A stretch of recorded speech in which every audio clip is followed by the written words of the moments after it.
안녕하십니까. 출발 증시와이드의 최린아입니다. 전일 코스피 정말 많이 올랐죠. 2000선도 회복했고 2020선까지 단숨에 올라갔는데요. 올 들어 최대 상승폭이었고 외국인들도 정말 많이 샀습니다. 현물과 선물 모두요.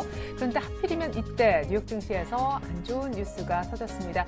QE, 즉 양적 완화 조기 종료 논란이 다시 한번 인 것인데요. 1월 달 FOMC에서 어떤 내용 얘기들이 오갔는지 의사록이 공개됐습니다. 뉴욕도 밀렸는데 같이 한번 뉴스와 마감 상황 먼저 확인해 보시겠습니다.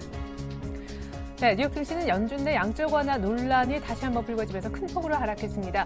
기술적으로 3대 지수 모두 21선까지 조정을 보였고요. 다우가 다시 한번 14,000선이 되밀렸습니다. 사실상 나스닥과 S&P 500의 하락폭이 더 컸는데요. 1% 이상씩 밀렸죠.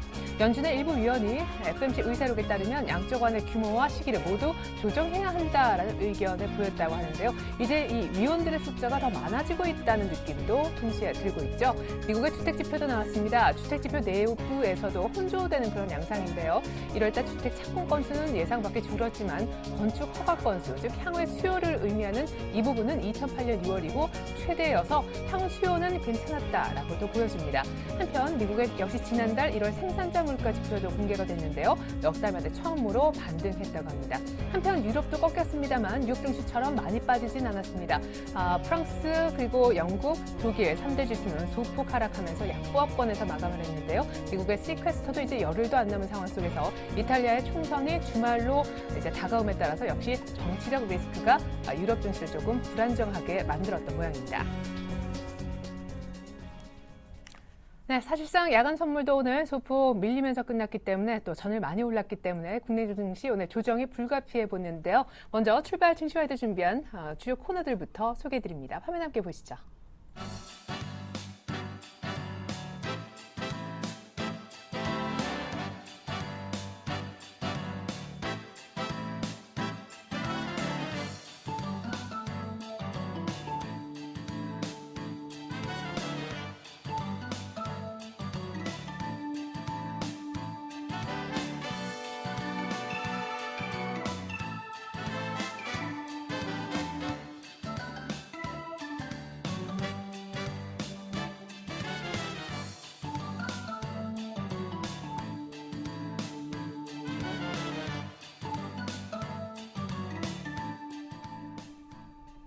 네, 2월 21일 목요일 개장을 약 한 5분 정도 남겨두고 있는데 오늘 시초가에 공략해서 빠르게 수익 낼 만한 종목 알아보는 시간입니다. 메리츠 종금증권의 강정원 부장님 연결해서 시초가 플러스 코너 진행해 보겠습니다. 부장님 안녕하세요.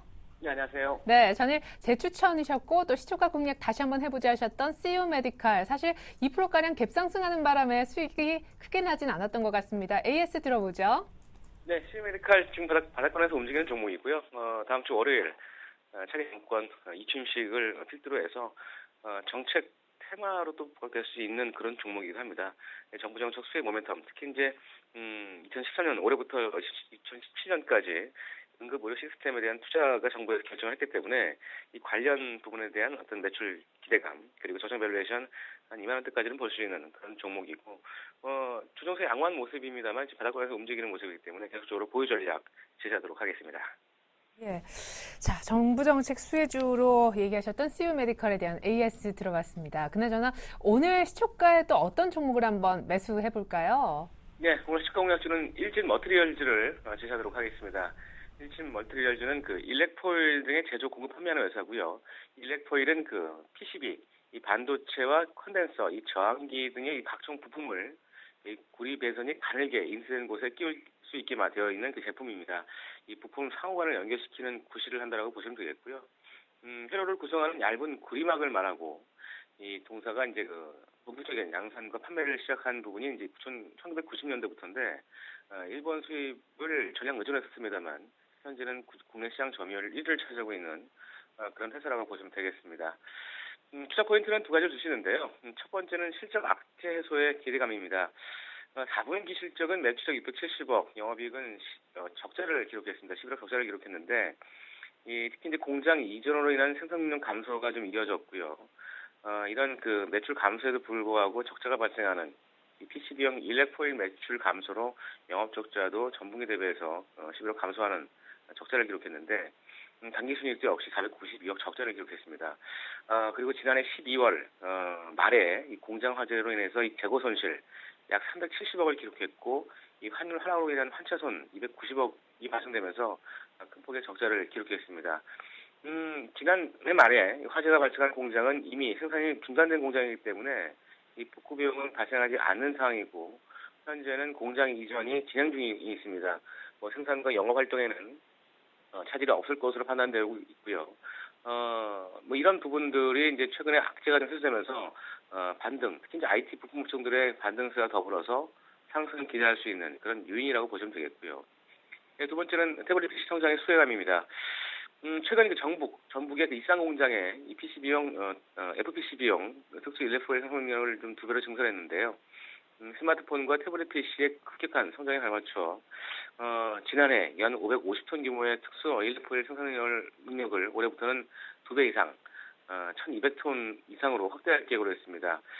일렉포일은 그 연성 PCB, 연상열 기판이 꽂힌 그 반도체 이런 부품들 사이에서 이 전기 신호가 오갈 수 있도록 하는 핵심 소재인데 기존에 그 피처폰에 접히는 부분이 일부 사용되었지만 이 고밀도 집중 기도가 겹겹이 쌓이는 이 스마트폰과 태블릿 PC에서는 그 수요가 3배 이상 증가할 것으로 전망되고 있습니다. 이런 측면과 더불어서 이제 그 수입 대체 효과도 기대할 수 있는 그런 측면이기 때문에 그동안의 그 FPCB용 그 특수 일렉포일은 역시 국내 생산이 좀 부족한 모습이었습니다. 그래서 일본의 수입에 의존했었는데 이번 증설을 통해서 수익성이 높은 제품 위주로 포트폴리오를 전환하는 그런 효과를 보일 수 있을 것으로 전망되고 있고요. 이런 부분이 올해 실적 턴어라운드를 전망하고 있습니다. 적정 밸류에이션은 예상 영업이익과 순이익을 산정해서 편출하기는 어렵습니다만 최근 2년 평균 PBR이 1.7배입니다. 그래서 현 주가가 PBR 1.4배 정도 수준밖에 안 되는 부분인데 적정 밸류에이션을 본더라도 충분히 저평가 매트가 있는 그런 종목으로 오늘 일진 멀티리얼즈를 추가 공략주로 제시하도록 하겠습니다. 네, 역시 오늘 시초가 공략 얘기를 하실 것 같은데 목표 수익률 어느 정도 잡으시는지요? 그러니까 결국 4분기 실적은 안 좋았지만 올해 턴어라운드가 될 거라는 말씀 맞나요? 네, 그런 전망입니다. 그래서 제가 좀 전에 그 PBR 1.4배라고 했는데요. PBR 현 주가가 1배가 좀 넘는 수준입니다. 보통 기계업종은 EPS 대비해서 적정 밸류에이션을 산정하기도 합니다만 2년 평균 자산 가치를 측면에서 적정 밸류에이션 산정해 볼 수 있기 때문에 그런 측면 보더라면 한 13,000원 정도까지의 밸류에이션 매력은 있다고 보시면 되겠고요. 오늘 시초가로 제시해 드리겠고요. 목표가는 9,400원, 9,300원에서 9,400원 밴드를 설정해 드리겠고 손절가는 8,150원 하에서 선택을 행하시기 바라겠습니다. 네, 시초가 공략주 일진 머티리얼즈였습니다. 강정훈 부장님과 함께했습니다. 감사합니다. 네, 고맙습니다.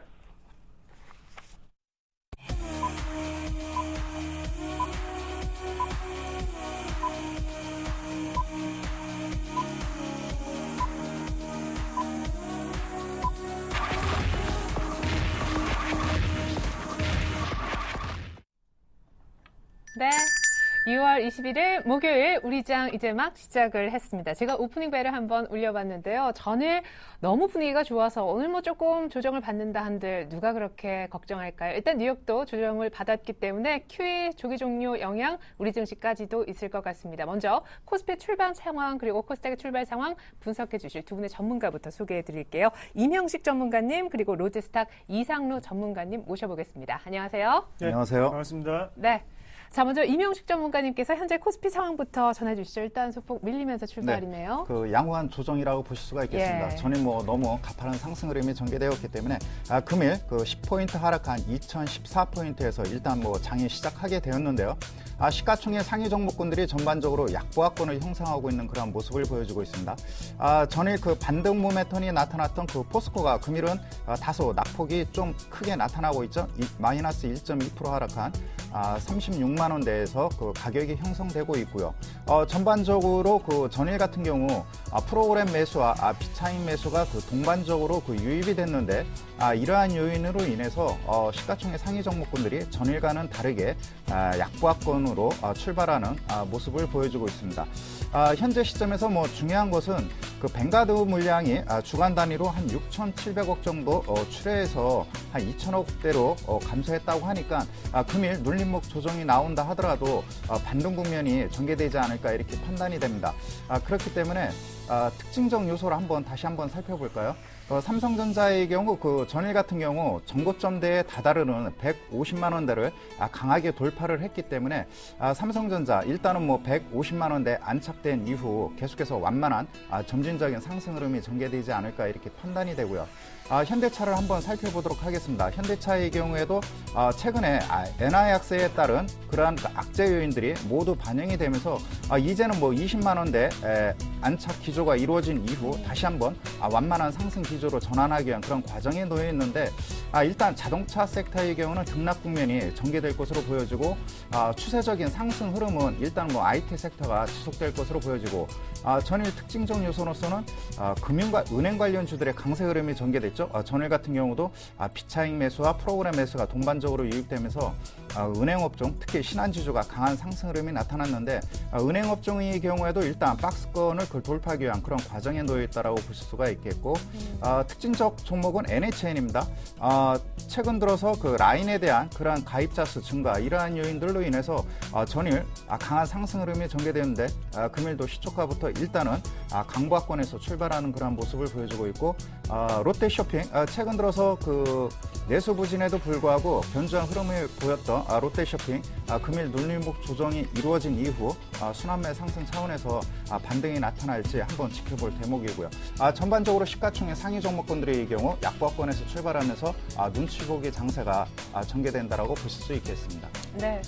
전일엔 사실 10포인트가량 갭상승 출발하면서 어제 아주 놀라운 종가를 만들었었는데 오늘은 10포인트가량 아래쪽인 10포인트가 빠져든 이제 2010선이네요. 그 정도의 출발 보여주고 있습니다. 이번엔 코스닥으로 가보죠. 코스닥도 이제 7거래일 만에 약간은 밀리네요. 네, 맞습니다. 코스닥 같은 경우에도 형인 코스피와 다름없이 큰 폭의 상승세를 계속적으로 보여주고 있는데요. 오늘 같은 경우에는 0.08% 정도 하락을 하면서 525.25포인트로 지금 거래가 되고 있습니다. 그만큼 우리가 차트적으로 한번 보시더라도 앞서서 갭이 상당히 많이 떴는 것을 보실 수가 있을 거예요. 이런 갭 자체가 의미하는 바는 기존에 어느 정도 잔존해 있던 물량이 많다 보니까 그렇게 쉽게 올라갈 수 있는 흐름이 좀 나타날 수 있다는 거고요. 하지만 또 이 갭을 메꿀 수 있게 또다시 내려올 수 있다는 이 두 가지로 조금 해석을 할 수 있는데 지금 상황에서는 우리가 어느 정도는 차익 실현을 조금씩 하시면서 대응을 가는 전략도 좋지 않겠나 그렇게 좀 말씀드리겠습니다. 하지만 큰 흐름을 한번 같이 보시더라도 어느 정도 박근혜 정부에 대한 어느 정도 기대감이 작용하고 있는 시장의 분위기를 느낄 수가 있는데요. 코스닥 같은 경우에 계속적으로 지지선 자체를 어느 정도 상향시키면서 지금은 아직까지는 강력한 흐름이 제시되고 있다. 그렇게 좀 말씀을 드릴 수가 있겠고요. 그리고 오늘 수급별로 한번 살펴보신다면 현재 같은 경우에는 외국인의 매수세 그리고 개인의 매도세 그리고 기관의 매도세가 조금 눈여겨보셔야 될 점이 아닌가 그렇게 말씀을 드리겠습니다. 최근 들어서 코스닥 자체가 크게 상승을 하는 거에서는 당연히 외국인의 매수세가 지금 유효하게 먹히고 있다고 좀 보시는 게 좋겠고요. 이런 매수세 자체는 당분간 어느 정도 이어지는지를 우리가 꼭 체크를 하시면 좋겠습니다. 다시 시총 상위주로 한번 넘어가서 한번 같이 보시면요. 서울반도체 같은 경우에 52주 신고가를 기록을 했죠. 그러고 난 다음에 최근 다시 한 번 더 조정을 조금 보이고 있는 모습인데요. 오늘 같은 시장에서 0.8% 정도 지금 감소하는 폭 나타내고 있습니다. 그만큼 서울반도체 같은 경우에 LED에 대해서 어느 정도 기대감이 작용하고 있는 시장의 분위기를 느낄 수가 있겠고 우리나라 시장에 대해서 어느 정도 캐파 자체가 커지는 게 아니라 지금은 미국 시장이라든지 아니면 유럽 시장이 지금 LED 조명에 대해서 계약에 들어섰습니다. 그런 분위기가 어느 정도 수출이 큰 폭을 차지하는 어느 정도 서울 반도체 같은 경우에는 수혜를 받을 수 있는 전망이 있다는 어음에 따라서 지금 상승을 하고 있다는 것을 우리가 한번 더 눈여겨보셔야 되는 점이고요. 셀트리온 같은 경우에 지금 보합권 움직임이 나타나고 있습니다. 27,000원이 거래가 되고 있고 지금 동서 같은 경우에도 지금 약보합권 움직임 나타내고 있습니다. 그만큼 지금 시총 상위주 같은 경우에 어느 정도 약보합권 움직임 나타내면서 지금 시장 약간 쉬어가는 흐름이 나타나고 있다고 말씀을 좀 드릴 수가 있겠고요. 그리고 지금 우리가 한번 눈여겨보셔야 되는 종목군은 KG니시스나 전자결제주 관련으로 좀 말씀을 드리고 싶은데요. 어제 어느 정도 큰 상승폭을 기록을 하면서 다시 한 번 더 전자결제주가 시장의 분위기를 리드하는 게 아닌가, 그런 좀 의미 있는 상승이 나왔다고 좀 말씀을 드리겠고요. 그래서 어제 특징적으로 한번 보신다면 엔터주라든지 아니면 전자결제주가 시장을 이끄는 모습이 나타났습니다. 다시 한 번 더 왕좌의 기한이 될 수 있을지 우리가 그 기회를 한번 지켜보시자, 그렇게 좀 말씀을 드리겠고, 그만큼 실적인 부분 자체가 어느 정도 발표가 되고 난 다음에 1분기 기대감 그리고 2분기, 3분기에 대한 기대감이 작용하고 있다는 거 우리가 아실 수가 있겠죠. 그런 기대감이 움직일 수 있는 게 바로 코스닥 시장이라는 거 다시 한번 더 체크를 하시기 바라겠습니다. 네. 자, 이렇게 코스닥에 대한 특징주까지 분석을 들어보는 가운데 코스닥이 상승 전환에 지금 곧바로 성공했음을 알려드리고요. 옆나라 일본 니케이가 어떻게 출발하고 있는지 잠깐 들여다보니까 0.5%가량 약보합세로 출발한 것 같습니다. 전일 거의 1% 가까이 오르면서 장중에는 니케이 11,500까지도 갔던 니케이인데 오늘 약간 조정을 보이고 있네요. 자, 잠시 후에 고스트의 작전 타임 함께 하시겠습니다.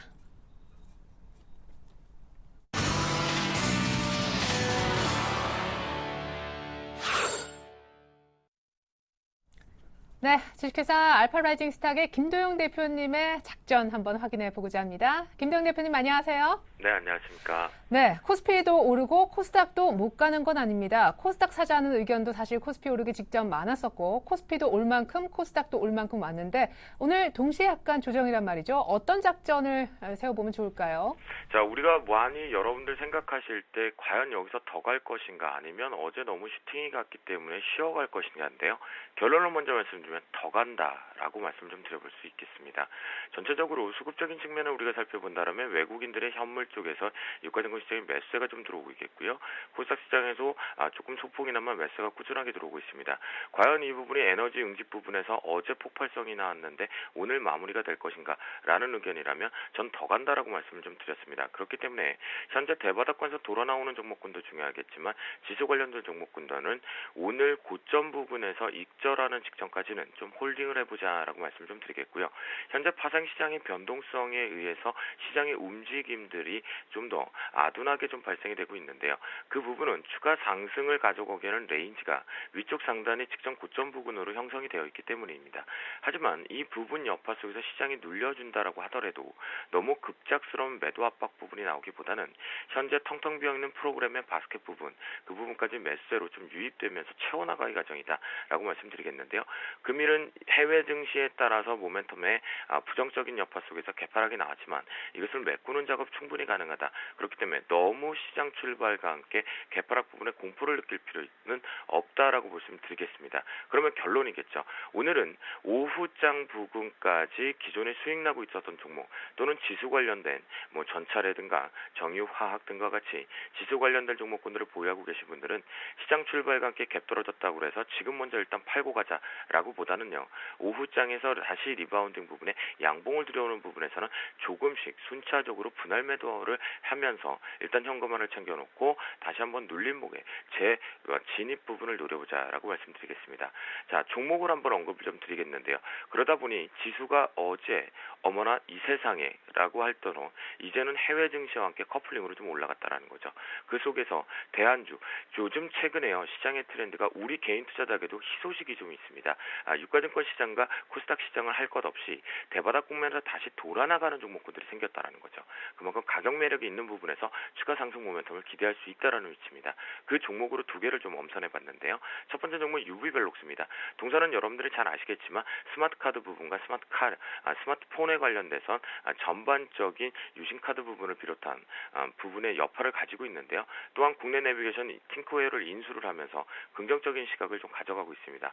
자, 지금 현재 26,200원 정도 거래되는데요. 계속해서 최근에 뚫어내지 못했던 자리대가 26,200원에서 한 300원 밴드 속에서 돌파를 안착을 하지 못했습니다. 하지만 이 부분이 어제 부분 속에서도 시장 따라 리바운딩을 같이 쳤기 때문에 긍정적으로 보시면 좋겠고요. 그렇기 때문에 현재 26,500원에서 26,000원 추격 매수도 충분히 가능하다라고 말씀을 좀 드리도록 하겠고요. 그렇다면 우리가 26,500원까지 매수 포지션을 확대를 해서 잡았기 때문에 단기 트레이딩 관점에서는 27,200원 정도 돌파 한창 나오는지를 보면서 목표가를 한번 짧게 설정을 해보도록 하겠습니다. 또한 순절 라인 같은 경우는요. 유비벨록스 같은 경우는 시장의 부분에 대해서는 디커플링 현상이 나타나고 있지만 현재 산업의 가치적으로 봤을 때는 다시 한번 실적의 서프라이즈 부분을 가져갈 수 있는 부분이기 때문에 손절 라인 25,000원을 잡고 제시를 해보도록 하겠습니다. 두 번째 종목은요. 여러분들 바이오와 제약 과연 더 갈 것인가 가지 못할 것인가 기로했지만 결론은 바이오 제약 모두 다 충분하게 갈 수 있는 모멘텀인 것 같습니다. 두 번째 종목은 바로 삼진제약입니다. 두통, 아싸 개보린이라는 표현을 할 수 있는데요. 그 개보린의 집중력을 갖고 있는 것이 바로 삼진제약입니다. 단기 급등 이후에 지지부진하면서 추가적인 뭔가의 신약에 대한 기대감들이 좀 약해졌죠. 하지만 역시 유비벨록스와 마찬가지로 가격적인 매력 부근에 들어갈 수 있는 위치다라고 말씀을 좀 드리겠는데요. 예전에 저를 좀 좋아하셨던 애청자분 같은 경우는 221 이평선에 대한 의미를 좀 가지고 계실 겁니다. 그런 여파 속에서요. 삼진제약 같은 경우는 추격 매수, 유비벨록스와는 좀 다르게 추격 매수를 하지 않겠습니다. 1,500원에서부터 만원 밴드 쪽에서 매수 타이밍을 한번 잡아보자라고 말씀 좀 드리겠고요. 하지만 손절 라인 타이트하게 잡기 때문에 삼진제약 같은 경우는 역배열 상태에서 추가 ETR 또한 수급의 부재이기 때문에 9,920원을 손절 라인으로 잡고 대응을 하겠습니다. 목표가 같은 경우는요. 짧게 보시는 분들 장중에 봤을 때 1,850원 정도 돌파 한창 나오는지 체크를 해보실 필요가 있겠고요. 그 부분에 대해서 종가상 한 1,600원 정도로 마감을 한다라면 홀딩을 해보시면서요. 850원 돌파 나왔을 경우에 중기적인 관점에서 11,400원 정도 목표가 설정하시면 좋을 것 같겠습니다. 이상 오늘의 작전 타임의 알파라이딩스타 김도영 대표였습니다. 네, 무엇보다 시장이 여기서 멈출 것 같으냐, 더 간다라고 처음으로 포문을 열어주셨던 말씀이 참 인상적이었습니다. 종목 대응까지 감사합니다. 김도영 대표님의 작전 타임까지 여러분 함께 하셨습니다. 잘 들었습니다. 네, 감사합니다.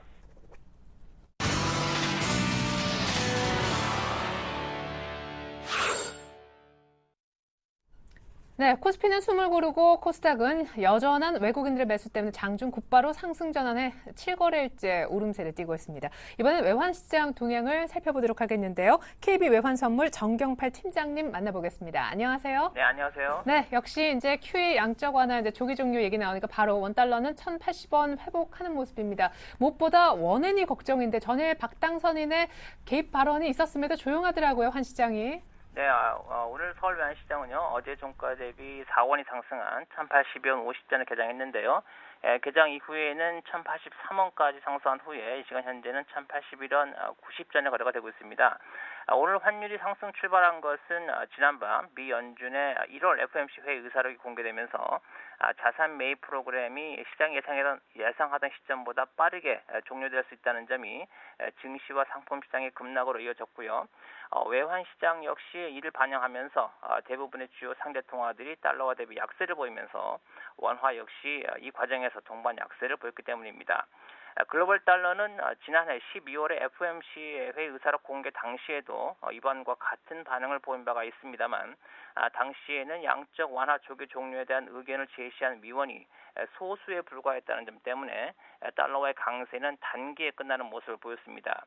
그러나 이번에 다시 한번 같은 이슈가 제기됨에 따라서 미 연준 내에서 양적 완화 프로그램의 효과와 비용 사이를 두고 고민이 지속되고 있다는 점이 더욱 분명해졌고요. 이와 같은 논의가 번복되지 않는 한 달러화의 주요 상대통화 대비 강세 압력은 지속될 것으로 보여집니다. 그러나 이번 1월 의사록의 내용 역시 양적 완화의 지속과 종료 사이에 의견이 서로 양분되고 있기 때문에 달러화 강세 기조가 완만할 것으로 예상이 되고요. 실제 양적 완화 프로그램을 축소한다고 하더라도 이에 따른 미 국채 금리의 상승과 이에 따른 영향 등을 고려해서 매우 느리고 완만하게 진행될 것으로 보이고요. 시장에 미치는 충격을 최소화할 것으로 보여집니다. 일단 미 연준 내부에서 이런 논의가 지속된다는 것은 미국 경기 회복의 속도가 양적 완화 프로그램이 축소되는 것을 견딜 수 있는 수준이라는 것을 암시하고 있는데요. 이에 대한 보다 분명한 입장은 다음 주 정도에 파악이 가능할 것 같습니다. 다음 주에 버냉키 의장이 반기 통화 정책을 보고하는 자리에서 양적 완화에 대한 입장을 내놓을 것으로 보이고요. 만약 이 자리에서도 버냉키 의장이 양적 완화의 조기 축소 의지를 내비칠 경우에는 증시와 상품의 추가 조정과 달러화의 주요 통화 대비 강세 기조가 더욱 강해질 수 있겠습니다. 그동안 달러원의 주요 변수로 작용해왔던 달러 엔의 경우는요. 지난밤 미 경제지표 호조와 미 연준의 의사록 공개 영향으로 다시 94엔을 상향 돌파하는 모습 보였는데요. 지난밤에는 엔화와 원화가 동시에 달러화 대비 약세를 보였기 때문에 N1 환율은 100엔당 1,150원을 전환한 수준에서 큰 변화가 없었고요.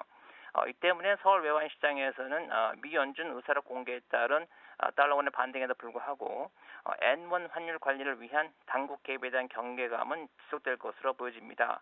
오늘 1080원 초중반대 흐름 이어가겠습니다. 네, 하늘 전망까지 감사합니다. 지금까지 외환 분석이에요. KB 외환선물 정경팔 팀장님의 분석 들어봤습니다. 잘 들었습니다. 네, 감사합니다.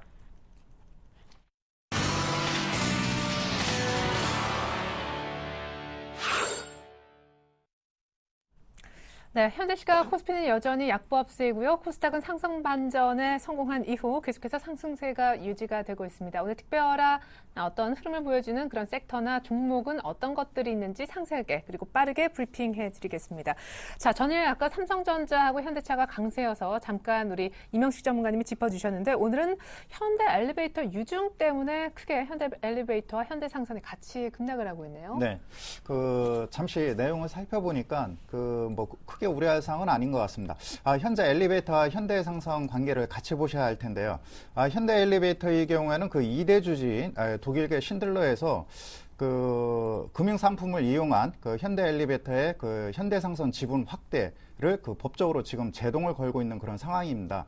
그렇다 보니까 현재 현대 엘리베이터에서 유상증자를 통한 일부 현대상선에 대한 지분 확보를 늘리려고 하는 것이 아닌가 이렇게 판단이 되고요. 현대 엘리베이터 자체적으로 재무 구조가 악화되는 신호는 없습니다.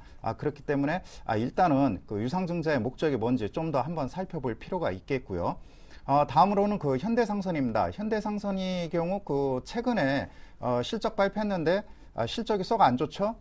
그나마 다행인 것은 컨테이너선 이쪽 부분에서 좀 개선되는 추세를 보여주고 있습니다. 그러나 현대상선의 경우 하반기까지는 일단은 펀더멘탈 개선이 나타나기까지는 좀 힘들 것 같습니다. 작년에 유상증자를 해서 1조 원을 확보를 했고요. 현재 8천억 원대에 육박하는 그런 현금성 자산을 갖고 있긴 하지만 지금 벌크선 부분이 개선 기미가 보이지 않고 있습니다. 그렇기 때문에 일단은 현대상선 펀더멘탈 측면에서 봐야겠고요.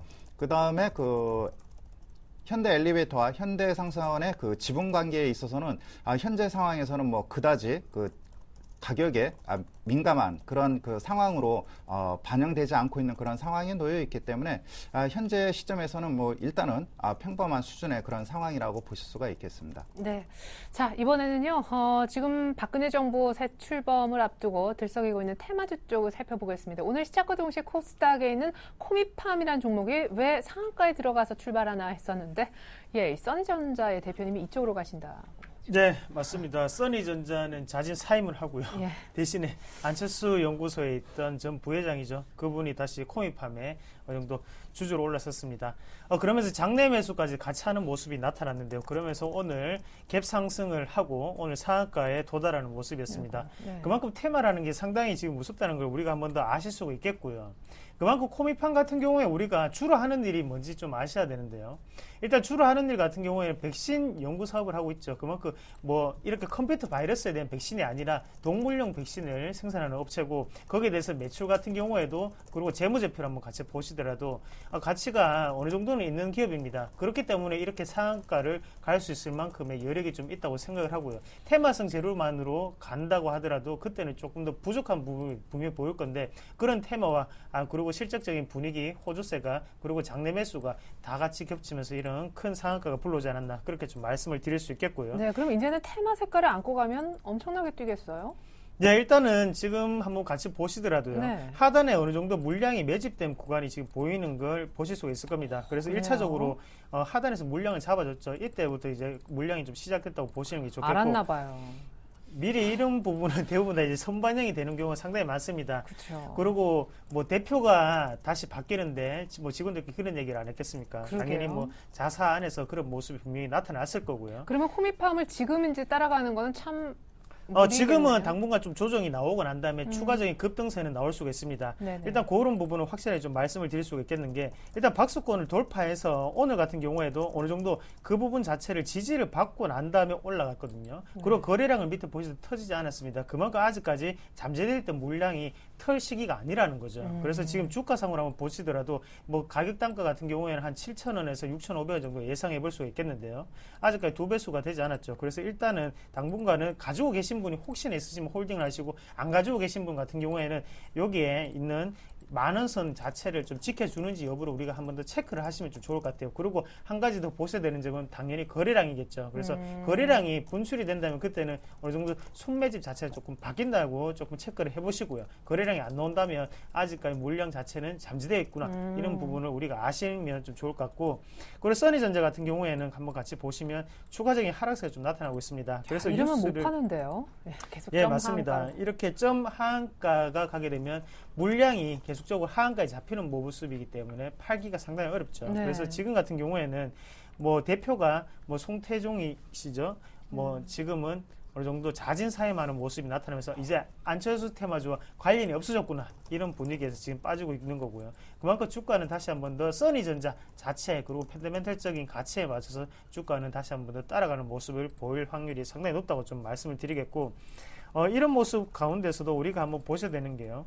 써니전자 같은 경우에는 아직까지 잠재되어 있던 물량 자체가 나오지 않았던 모습이었습니다. 그만큼 하단에서 잡힌 물량이 있더라고 하더라도 상단 자체에서 어느 정도는 조금씩 털어내는 모습이 좀 나타났고요. 다시 한 번 더 추가적인 반등 탄력은 분명히 있을 수 있기 때문에 뭐 급하게 매도를 하시기보다는 일단은 좀 보유를 하셨다가 반등에 우리가 어느 정도 정리를 하는 관점으로 대응을 하시면 좀 좋을 것 같습니다. 네. 자, 이렇게 해서 써니전자와 함께 새롭게 안철수 테마로 편입돼서 오늘 아주 강세로 출발하고 있는 코미팜까지 대응법 살펴드렸고요. 자, 이번에는요, 계속해서 금융 쪽에 또 M&A 소식이 있습니다. 원래도 있었지만 금호정금에 우리금융뿐만 아니라 대우증권이 뛰어든다는 얘기. 어쨌거나 팔려나가는 금호정금은 오늘 네. 아주 좋은 모습이에요. 네, 그 뭐 어제 일단 뭐 외국계 청구에서 일단은 뭐 14만 주 이상 매수가 들어오긴 했는데, 일단은 최근 증권사에서 종검사 인수 과정은 일단은 소매 시장을 확보하기 위한 그러한 일환으로서 경쟁적으로 뛰어들고 있는데요. 금호정금 입장에서는 뭐 단기적으로 상승 모멘텀이 될 수 있겠지만은 추가적인 뭐 재무구조 조정이 이런 것들이 실시될 경우 단기 급등에 따른 그러한 조정이 전개될 수 있기 때문에 현재 보유하고 계신 분들이나 아니면은 정보점대에서 상당한 물량을 갖고 현재 손실이 나고 있으신 분들의 경우에는 적정 시점에서 일부 비중을 줄이는 것이 필요하지 않겠나, 이렇게 판단이 되고, 금호정금을 인수하는 대우증권 입장에서는 뭐 재무 부담은 없을 것으로 보여집니다. 과거에 충분한 구조조정이 이루어졌기 때문에, 다만 증권사들의 경우에는 거래대금 부족으로 인해서 수익성이 계속 안 좋고 있죠. 네. 그러나 최근에는 전일 나타났다시피 투자 심리가 개선이 되면은 대우증권을 비롯한 증권주들의 경우 추가적인 상승 랠리가 나타날 것으로 보여집니다. 그렇기 때문에 금호정금, 피인수 대상인 금호정금의 경우는 단기적인 상승 랠리가 당분간 전개될 가능성이 매우 높다라고 보실 수 있겠습니다. 네, 갖고 계신 분들은 쭉 들고 가시기 바라겠습니다. 자, 계속해서 정책 테마주 연장선상에서 조금 살펴보고자 하는데, 오늘 일자리주가 좀 강세를 띠는 것 같고, 또 새롭게 서울반도체가 시작을 하더니만 루멘스도 오늘 신고가를 내네요. 네, 맞습니다. 지금 뭐 코스닥의 분위기를 이끌어가고 있다, 그렇게 좀 정리를 해드릴 수가 있겠고요. 자, 일자리 테마주 항상 들썩입니다. 그만큼 정부 정책에 대해서 우리가 어느 정도는 관심을 가지고 있다는 표현이 될 수가 있겠고요. 그만큼 지금 사람인의 HR이라든지 아니면 에스코넥 그리고 윌비스까지 지금 어느 정도 상승 출발했는 모습을 우리가 한 번 더 확인을 하실 수 있을 겁니다. 그중에서 사람인의 HR 한번 같이 보시면요. 지금 들썩일 수 있는 이유 중에 가장 큰 하나는 세계적인 흐름 자체를 우리가 먼저 보셔야 되는데요. 고용에 대해서 오바마도 그렇고 지금 박근혜 당선인 같은 경우에도 정책적으로 주장을 하고 있죠. 그런 모습이 어느 정도 일자리 고용 시장에 대해서 어느 정도 긍정적인 모멘텀이 되지 않을까, 그런 기대감이 작용을 하고 있는 것을 보실 수가 있을 겁니다. 그만큼 주가상으로 한번 우리가 판단해 보시더라도 지금 하던 자체를 또다시 한번 더 강하게 밟고 난 다음에 올라가는 흐름이거든요. 그만큼 지지 테스트를 거치고 난 다음에 올라가는 흐름이기 때문에 조금 강력한 어느 정도 상승세가 조금 더불어 나타날 수 있다는 것을 반증해주는 계기가 아닌가, 그렇게 말씀을 좀 드리겠고요. 네. 그만큼 인수위가 어느 정도 해결이 되고 난 다음 지금은 다시 한번 더 정책적인 분위기, 그중에서 뭐 노인복지 관련주라든지 아니면 일자리 관련주는 여전히 꾸준히 얘기를 많이 했었습니다. 그런 정보 정책주들 같은 경우에는 바닥권이라면 우리가 한 번 더 도전을 해보시는 것도 괜찮은 방법이 아닌가, 그렇게 좀 말씀을 좀 드리겠고요. 네. 그리고 루멘스에 대해서 추가적인 설명을 좀 드리면요.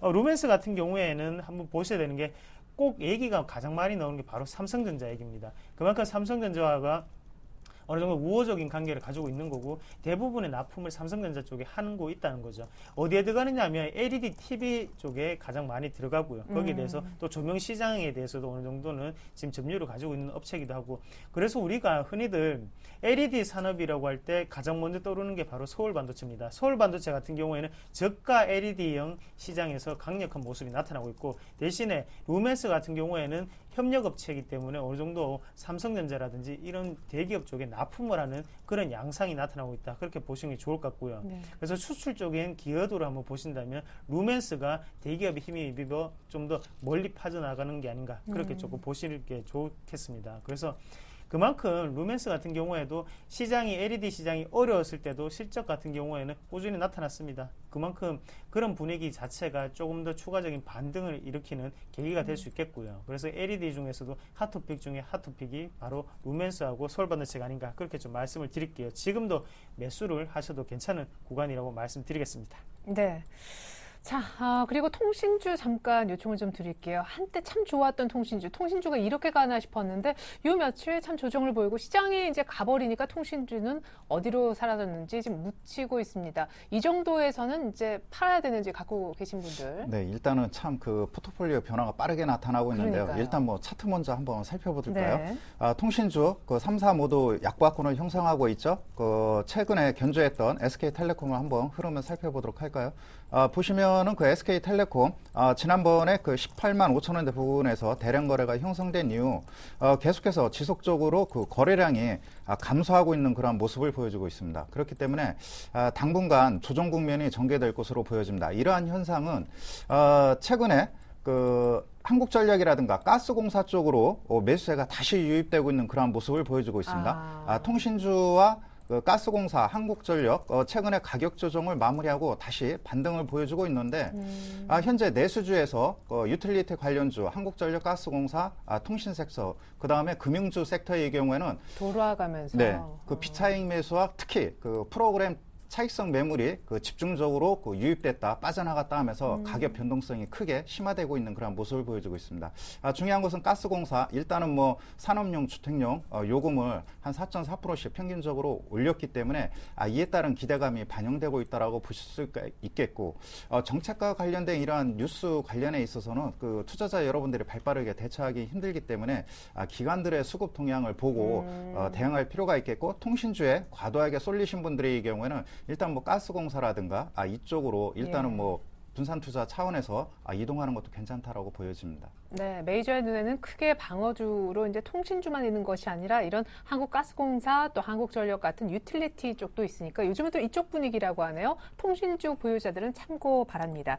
자, 이번에는요. 이 부분 꼭 짚어봐야 될 것 같아요. 외국인들이 전일 그렇게 사서 5,800억 넘게 현물과 또 선물도 거의 9,000개억 넘게 산 날 뭘 담았나 보니까 전차 그리고 은행주도 많네요. 네, 뭐 테마성 재료를 한번 정리를 해본다면요. 전기전자 그리고 전차 거기에 대해서 기술적 반등 뭐 은행주 이렇게 보시면 좋을 것 같습니다. 그래서 먼저 삼성전자부터 말씀을 좀 드리면 삼성전자 같은 경우에는 기관과 외국인의 양매수가 나타났던 종목군이기도 하고요. 그만큼 지수 자체를 끌어올리겠다는 그런 강력한 의지가 삼성전자에 대해서 표현된 모습이 아닌가 그렇게 좀 말씀을 드릴게요.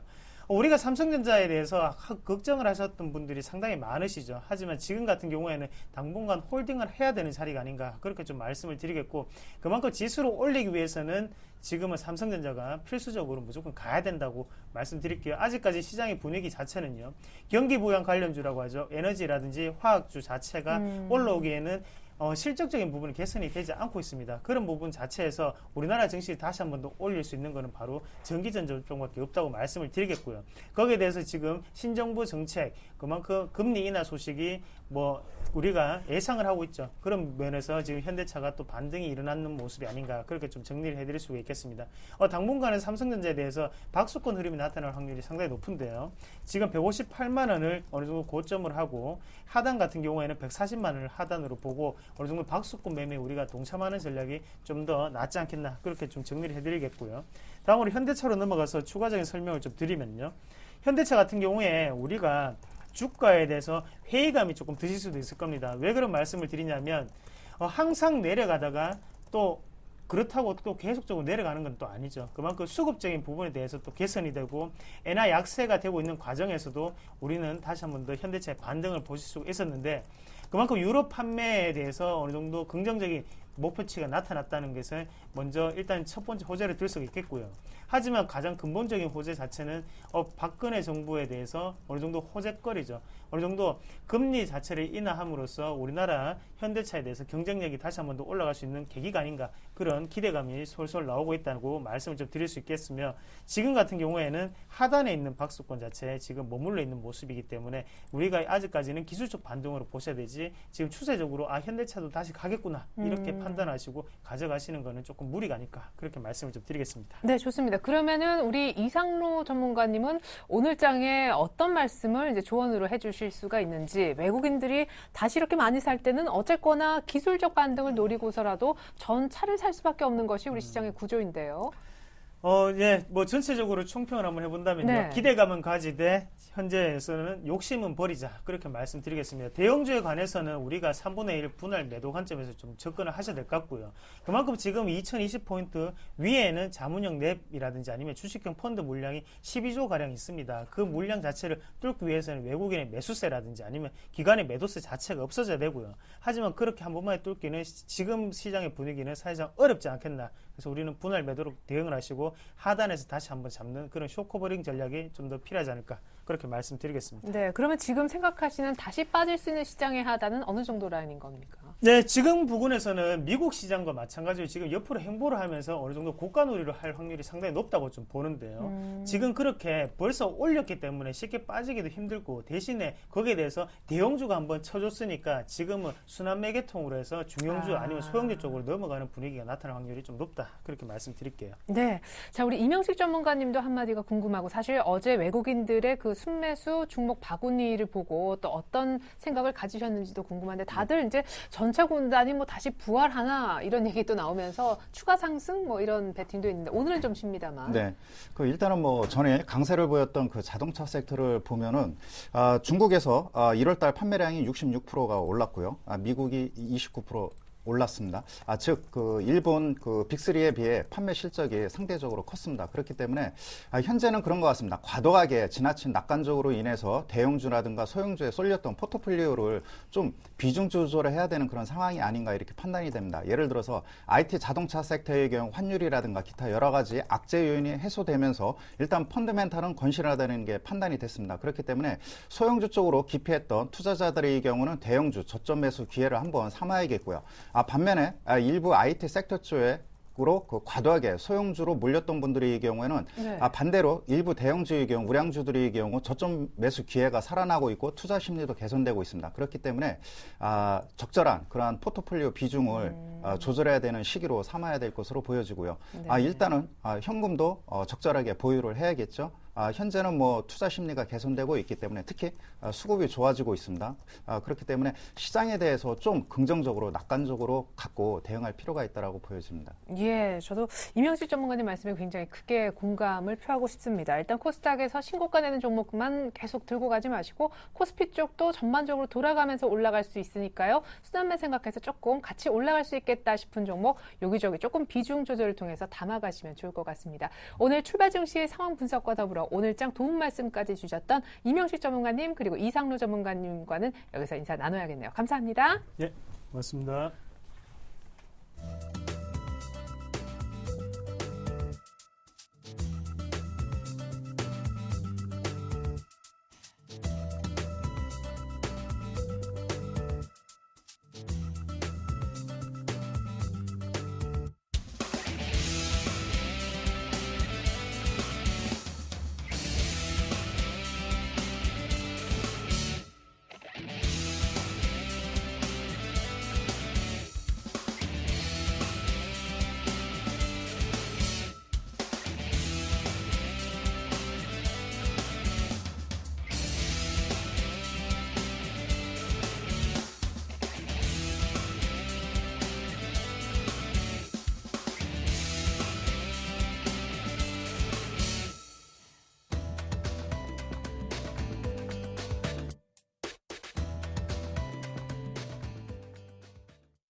안녕하세요. 증권사 모닝전략 김혜영입니다. 오늘도 각 증권사에서 내놓은 리포트 현황 자세하게 살펴보겠습니다. 먼저 삼성증권입니다. 갤럭시 S4 출시 수혜주를 찾아다라는 리포트 내용 살펴주셨고요. 현대증권에서는 시장 급등과 지속성 고민, 신한금융투자에서는 코스피 2000포인트 회복과 향후 대우 전략에 관한 내용 살펴주셨습니다. 이어서 동양증권에서는 국내 증시 디커플링 요인 해소, IM투자증권에서는 FOMC 의사로 공개 변수로 작용할 것이다 라는 리포트 내용 살펴주셨습니다. 보다 자세한 내용 살펴보겠습니다. 먼저 삼성증권입니다. 최근 삼성전자의 후속 전략폰인 갤럭시 S4 출시를 앞두고 관련 수혜주를 찾으려는 투자자들이 많아지고 있는데요. 이에 갤럭시 S4 각 부품별 핵심 예상 벤더를 선정해 투자 유망 종목을 오늘 추천해 주셨습니다. FPCB에서는 플렉스컴을, 카메라 AP에서는 자화전자를, 카메라 렌즈 부분에서는 세코닉스를, 카메라 IR 필터에서는 옵트론텍을 추천해 주셨고요. 케이스 부분에서는 인탑스를, AP 부품 쪽에서는 네페스를, DNB 안테나 부품에서는 파트론을, 모바일 오피스 부품에서는 인프라웨어를 추천해 주셨습니다. 이어서 현대증권입니다. 최근 주가가 급등하면서 글로벌 증시와의 디커플링이 빠르게 해소되고 있습니다. 한국 증시 반등의 표면적인 이유는 즉 엔화 약세 속도의 둔화라는 근거를 쉽게 찾아볼 수가 있는데요. 우선 박근혜 대통령 당선자가 엔저 현상 대응에 관련된 발언을 내놨고 1월 큰 폭에 늘어난 일본의 무역 적자 규모 역시 엔저의 부작용입니다. 전일에도 코스피가 강세를 나타내자 IT와 자동차 업종이 큰 폭의 상승세를 이어갔는데요. 이 가운데 계속해서 이 업종들이 재부상할까 하는 관심이 높아지고 있습니다. 그러나 시장의 레벨은 글로벌 증시와의 차별화가 다소 완화되는 수준이어서 포트폴리오 관점에서도 IT와 자동차 업종에 대한 과도한 쏠림에 대해서는 경계하는 시각을 권고하고 있습니다. 이어서 신한금융투자입니다.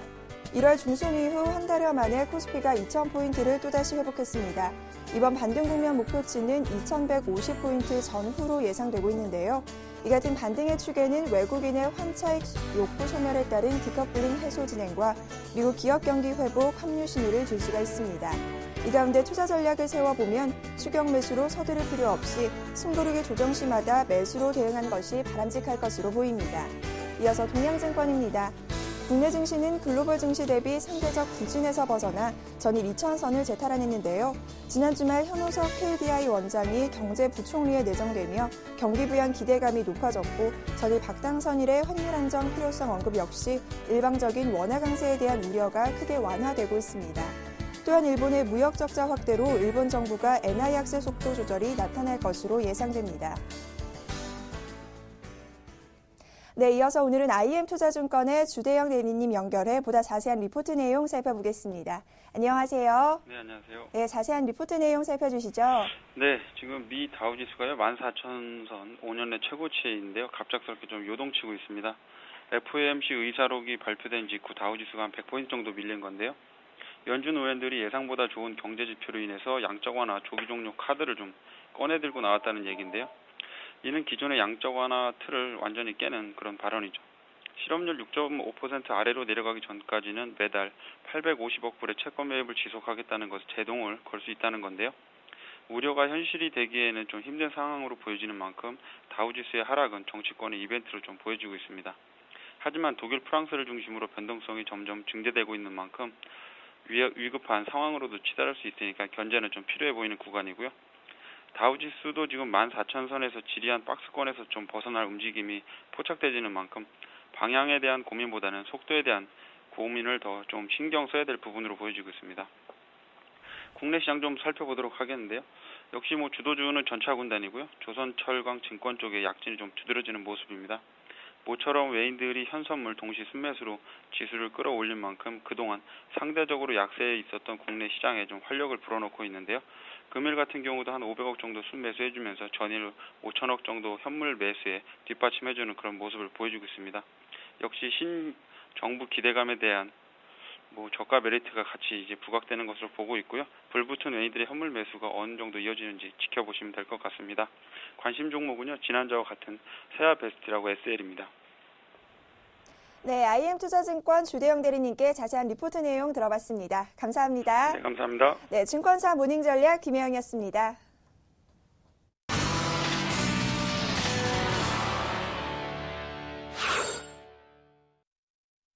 네, 시장 분위기 크게 바뀌지 않았습니다. 코스닥만 소폭이지만 상승세 이어가고 있는데요. 그냥 지나치기 쉬운 글로벌 이슈, 그러나 저희는 여러분들께 숨겨진 한 줄의 의미를 찾아드리고 있습니다. 특별히 그 찾아주는 주인공이 계시는데요. IM투자증권의 김동섭 이사님이십니다. 오늘도 만나보죠. 이사님 안녕하세요. 네, 안녕하세요. 네, 이제 며칠 안 남았습니다. 시퀘스터가 발동되면 참 미 경제도 크게 타격을 입을 텐데 오바마 대통령이 의회에 어떻게든 피해보자라고 촉구를 했다죠.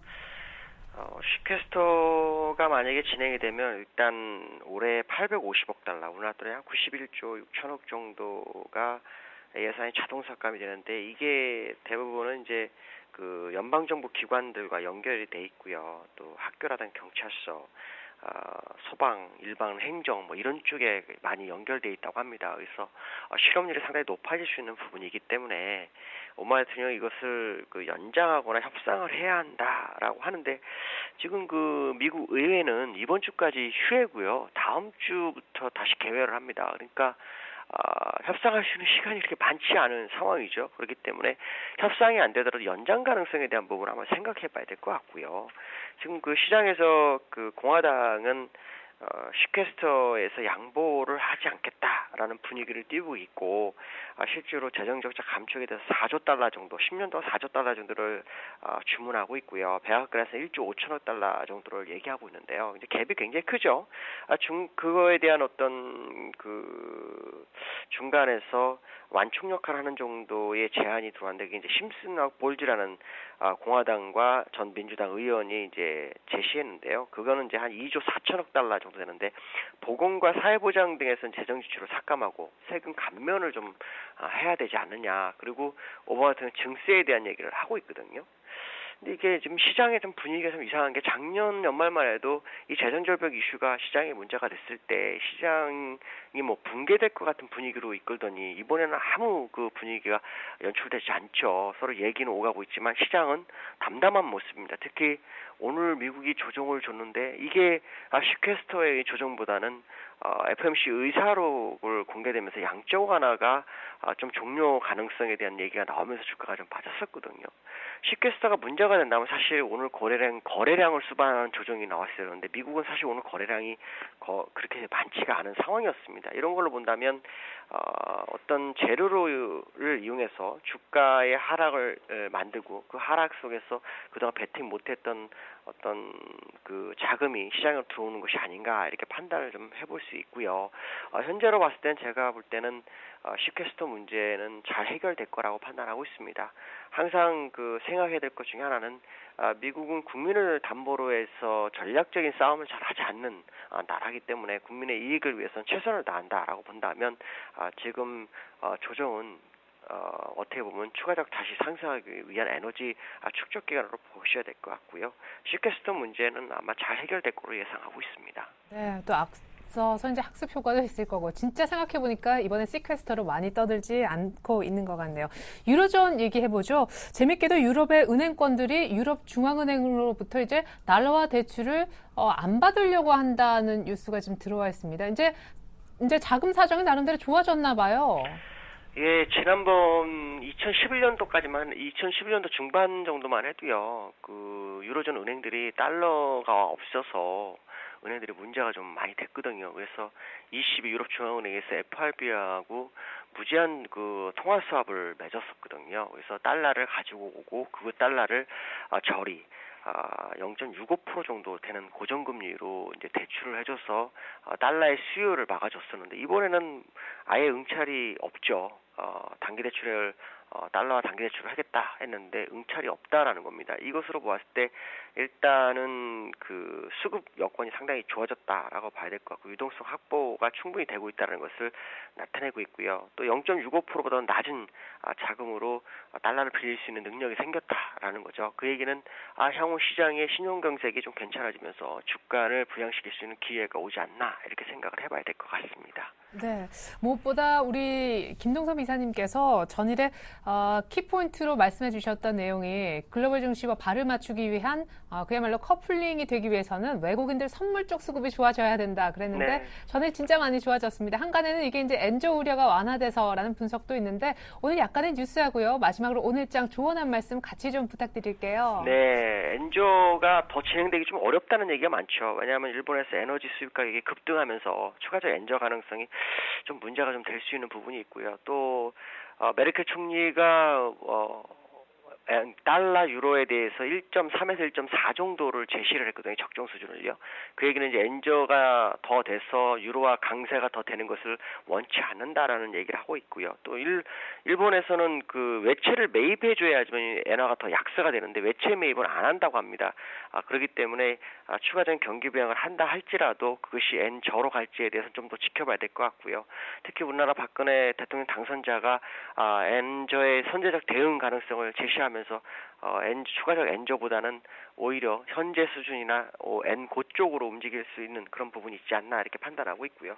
지금 외국인들이 어저께 선물에서 많이 들어왔고 현물에서도 많이 들어왔는데 오늘도 외국인 현물에서는 한 550억 들어오거든요. 이게 이제 오늘도 가파르게 들어온다면 이 물량은 일본에 들어갔던 헤지 펀드가 국내로 들어오는 상황일 수 있다라는 생각을 한번 해보시며 접근하시면 될 것 같고요. 기술적으로 본다면 지금은 상당히 괜찮은 자리이기 때문에 얼마 전에 만들었던 자리 2042포인트죠. 1월 3일인가 만났던 원래 제 기억하는데 그 지점을 빠르게 돌파하는지를 좀 확인하시며 접근하시면 될 것 같습니다. 네, 2040 이런 수급으로 빠르게 돌파되면 2100까지도 갈 수 있을지 한번 먼저 2040 돌파 여부를 체크하라는 김동섭 이사님 조언까지 들어봤습니다. IM투자증권 김동섭 이사님과 함께했습니다. 글로벌 뉴스 또 오늘장 한마디 다 감사합니다. 네, 감사합니다. 네, 이상으로 출발증 쇼와이드 1부 마칩니다. 저는 최애리나였고요. 잠시 후 2부로 다시 옵니다. 고맙습니다.